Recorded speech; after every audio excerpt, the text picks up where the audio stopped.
Hey,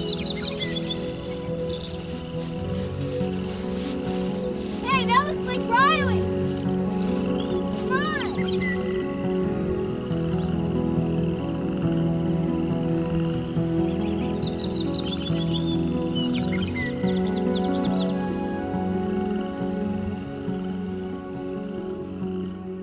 Lower Merion Township in Montgomery County, Pennsylvania has long been recognized as one of the most attractive residential sections of the country. One of the greatest pleasures it has to offer is the beauty of its natural resources, rolling topography, protected open spaces, and clean, clear creeks slicing through mica-flecked rock. But development pressure is putting the township's legacy at risk. The Lower Merion Conservancy was formed to address this risk and endeavors to preserve open space by helping landowners find beneficial ways of protecting their property. Mike Walbacher is the executive director of the Lower Merion Conservancy. The loss of open space is easily Pennsylvania's most important environmental issue. In Lower Merion, where I live, it's far and away the most important environmental issue of all. Open space is a critical resource that's disappearing rapidly in Lower Merion. But it's happening all across Montgomery County. In the last 10 years, the county, knowing the loss of open space was so important, began an aggressive open space campaign. In the last decade, we've been able to set aside 9,200 acres of Montgomery County forest, farm, field for open space. 9,200 acres. It's a great success. But in that same time, 40,000 acres of Montgomery County were subdivided for tract housing, for strip malls, for sprawl. So we were able to set aside a nice amount of land, but we lost land at the rate of 4-to-1. There's this gap between the amount of land that's subdivided and the amount of land that's protected and preserved. It's a gap of 4-to-1. That's in Montgomery County. Mainline landowners often find themselves at the center of the struggle to protect their community's land and future. As open space vanishes, the very amenities that make Lower Merion Township desirable, clean air, beautiful landscapes, and clean water, disappear forever. One of the things people don't understand about subdivision and development is its impact on water and streams. In open spaces like this, whenever it rains, rain falls from the sky, hits the ground, and percolates slowly into the soil. It hits the bedrock and then moves across the bedrock and pops up in a spring, which is slowly fed then to our streams. That's the water cycle. What happens when we subdivide land, when we develop land, is that we short-circuit the water cycle. We make the water cycle go much faster. So rain hits the impervious surfaces of rooftops and driveways and streets. It flows rapidly across them, and then it goes down into storm drains and quickly is then pushed into streams. So what you have then in suburban streams with in places that are highly developed is whenever it rains, the water rushes into the streams quickly, and this wall of water comes pouring down the stream. It scours the stream bed. It erodes cliff banks in the sides of the streams. All that soil is then dumped on the stream bottom, and it degrades the habitat. And fish and insects of all different kinds disappear in these suburban streams. So one of the most important reasons to actually protect open space like this is because it saves our streams. Fortunately, the Lower Merion Conservancy and Lower Merion Township, working together, provide a model example of how to save spaces. Pennsylvania State Representative Melissa Murphy Weber describes the benefits of this union. If I were speaking on a statewide level and trying to encourage preservation of open space, I would use Lower Merion Conservancy as an example and the accomplishments that they've been able to do in partnering with homeowners, property owners, and with the township. And the reason I would use them as an example is because it shows how a nonprofit, or what I otherwise like to call a grassroots organization that truly wants to defend and preserve our quality of life, knows what resources to tap into, and in this case, they know how to partner with the township, who ultimately can either approve so things can go smoothly or disapprove so things don't go as smoothly. But also then you get the will of the people behind you so that you have all three parties working together. And that's really what I think all of Pennsylvania needs to see, is that multiple groups can work together where some issues they may differ on, but when they have the same issues, they come together and look at the great things that can happen. You have preservation of thousands of acres. You have in the works future preservation and conservation easements that are what I'll call thinking outside the box, which is refreshing to see, particularly here now in the environment that we have.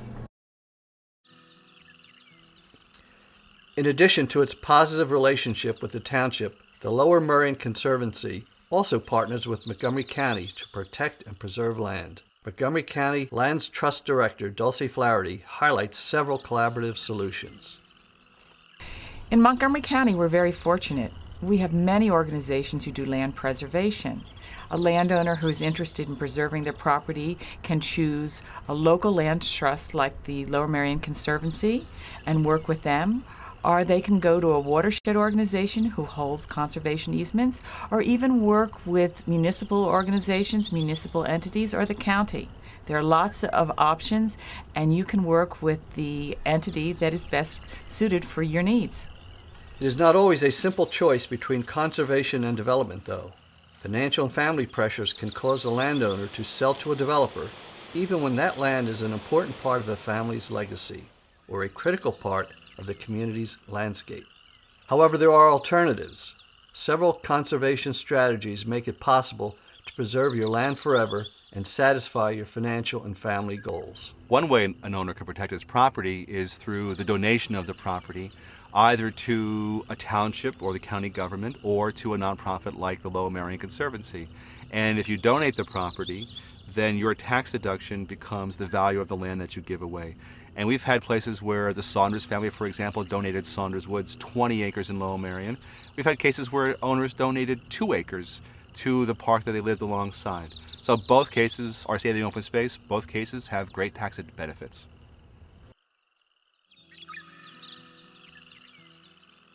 Some people protect open spaces through what's called a bargain sale, and this is a great tool. A bargain sale means you sell to a municipality or to a land trust at less than the market rate. You sell it for a bargain, and what you do is you get some cash. So your land is worth this much, you get this much, which is you get some money. But because you're working with a nonprofit agency like the government or the land trust, you get a tax deduction for everything below the market rate. So you get this much cash, this much tax deduction. You get the best of both worlds, and lots of land is protected through bargain sales. It is important to carefully consider these and all other available options for protecting your property, because as Lower Merion Township Planner Liz Rogan points out, too often there are no second chances. I think that one of the things that I wish we could have done over and had a second chance at was preserving another property where it used to be a farm, and it was a combination of a farm field, a stream valley that was wooded, and then a plain, ordinary woodlands. And we really didn't get any of those 3 pieces protected. The most obvious way to save open space is just buy it. Simply buy it. Landowner has some land, wants it protected, but approaches the land trust, approaches the government and says, I have land, I want to sell. And the nonprofit works with the government and says, yes, we can meet your price. We'll find some partners, we'll raise some money, we'll buy the land outright, set aside in perpetuity, and the land is protected.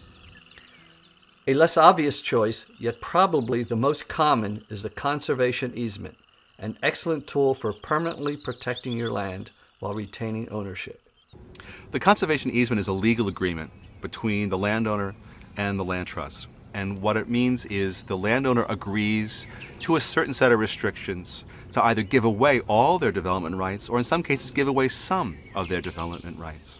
And these restrictions are signed by both parties and recorded in the county so that the deed from then on will have these restrictions placed on the property. The owner can sell the property anytime. Anybody can buy the property whenever it's for sale, but the next owner is bound by the same restrictions of the conservation easement for all time. So from now on, that land will be protected in a way that the owner and the land trust agreed. Margaret Morin and Albert Stunkard signed a conservation easement with the Lower Merion Conservancy in December of 2000.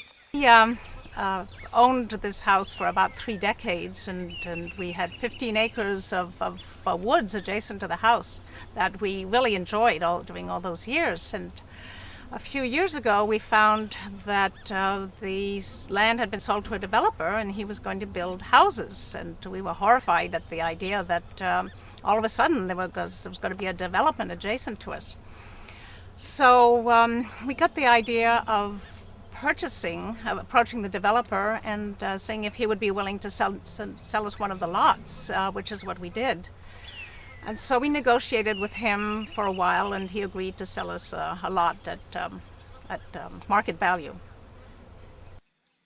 So after we purchased the property from the developer, we wanted to find out how to preserve it forever, because that was really our intent in purchasing the property, was to prevent it from ever being developed. So our first idea was to simply purchase it and donate it to an organization like the Nature Conservancy or the Natural Lands Trust, which has an office in this area. So we approached the Natural Lands Trust, and the lot was too small. The lot is only about 2 acres, and it was just too small for them to be willing to take it. So they referred us to the Lower Merion Conservancy, which is headed by Mike Wildbacker.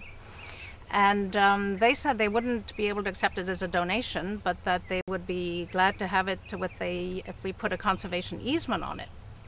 Now, the easement protects it from being developed, and it will be protected forever. Nobody will ever be able to build anything on it.